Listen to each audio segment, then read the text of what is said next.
Pour démarrer le moteur, vous devez avoir la clé intelligente sur vous. Enfoncez la pédale de frein, puis appuyez sur le contacteur d'allumage. Le fait d'appuyer sur le contacteur d'allumage une fois actionne le voyant lumineux et le place en position marche. Si vous appuyez une deuxième fois sur le contacteur d'allumage, il passera en position arrêt. La position marche dispose d'une fonction d'économie de batterie qui éteint le contacteur d'allumage après un certain temps. Cela arrive lorsque le véhicule ne roule pas, que toutes les portières restent fermées et que le levier de vitesse est sur stationnement. La fonction d'économie d'énergie cesse lorsqu'une portière est ouverte, que le levier de vitesse quitte la position stationnement ou que le contacteur d'allumage change de position. Si vous laissez le contact à la position marche sans faire rouler le véhicule pendant une durée prolongée, divers systèmes du véhicule peuvent décharger la batterie et votre véhicule pourrait ne pas démarrer. Après le démarrage, laissez le moteur tourner au ralenti pendant au moins 30 secondes.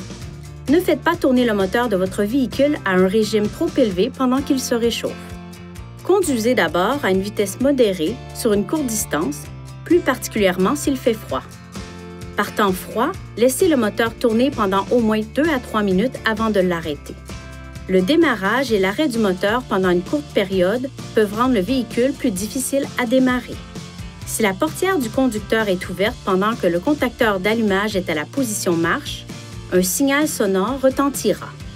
Un signal sonore retentira aussi si le contacteur d'allumage est à la position arrêt et que la clé intelligente est restée dans le véhicule.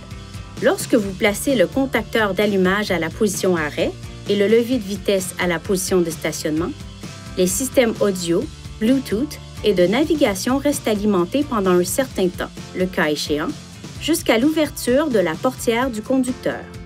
Cette durée peut être prolongée jusqu'à 30 minutes en appuyant sur le bouton d'alimentation de la chaîne audio ou sur le bouton de déverrouillage de la clé intelligente. Assurez-vous que le contacteur d'allumage se trouve à la position arrêt et prenez la clé intelligente avec vous lorsque vous quittez le véhicule. Si la pile de la clé intelligente est à plat et que vous devez démarrer le moteur, assurez-vous d'abord que le levier de vitesse est sur la position stationnement. Touchez le contacteur d'allumage avec la clé intelligente et un signal sonore se fera entendre. Dans les 10 secondes suivant le carillon, enfoncez la pédale de frein et appuyez sur le contacteur d'allumage. Le moteur démarrera. Si vous n'appuyez pas sur la pédale de frein en même temps que sur le contacteur d'allumage, la position passera à marche, mais le moteur ne démarrera pas. Veuillez consulter le manuel du conducteur pour obtenir des renseignements importants concernant la sécurité et les limites du système et pour en savoir davantage au sujet de son utilisation et de ses caractéristiques.